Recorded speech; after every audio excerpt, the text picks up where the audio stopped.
அம்மாத பெரியவர்களே, தாய்மார்களே, அன்புக்குரிய பாரதிய ஜனதா கட்சியினுடைய அன்பு பெரியவர்களே, ஜெயிச்சு பாருங்கண்ணா,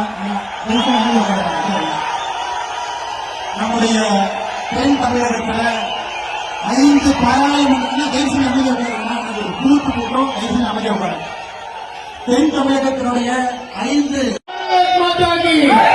பாரதிய ஜனதா கட்சி, பாரதிய ஜனதா கட்சி தலை தேசி எல்லாரும் எந்த கொண்டும் மொழி வைக்கக்கூடாது. எல்லாரும் உள்ள வரணும்.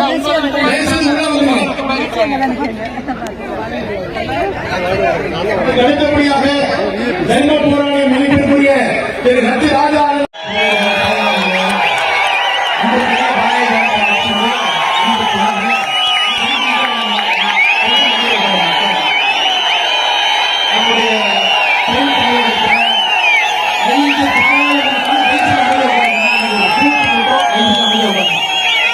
தென்தமிழகத்தினுடைய 5 சஸ்யஸ்யாமலாம் மாதரம் வந்தே மாதரம் சுப்ரஜோசா உலகிதயாம்.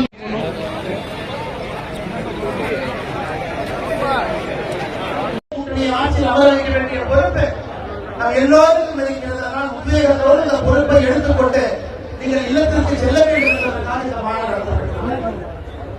நம்முடைய முதலமைச்சர் ஐயா மு க ஸ்டாலின் அவருக்கு எதை பார்த்தாலும் பயம். ஆர்டிகல் 370 பயம், புதிய கல்விக் கொள்கை பயம், டிஎம்சி பள்ளிக்கூடம் பயம், எதை பார்த்தாலும் பயந்து கொண்டிருக்கக்கூடிய முதலமைச்சராக ஸ்டாலின் அவர்கள். ஏன் லோக்சபாவில் நம்முடைய உள்துறை அமைச்சர் அமித்ஷா அவர்கள் 130 சட்ட திருத்தம் 130வது சட்ட திருத்தத்தை கொண்டு வராங்க. ஊழல் செய்திருக்கக்கூடிய அமைச்சர்கள் முதலமைச்சர்கள் சிறைக்கு செல்லும் பொழுது 31வது நாள் பதவி இருந்தார். அதற்கும் பயம். எதை பார்த்தும் பயந்து பயந்து இருக்கக்கூடிய முதலமைச்சர் நிரந்தரமாக பயம் இல்லாம வீட்டுக்கு அனுப்ப வேண்டிய பொறுப்பு நோக்கி இருக்கிறது. அன்று சொன்னதே மக்கள்கிட்ட பூத் அளவில் ஒரு பக்கம் பாரத பிரதமர் நரேந்திர மோடி அவருடைய ஆற்றல் மிகுந்த ஆட்சி.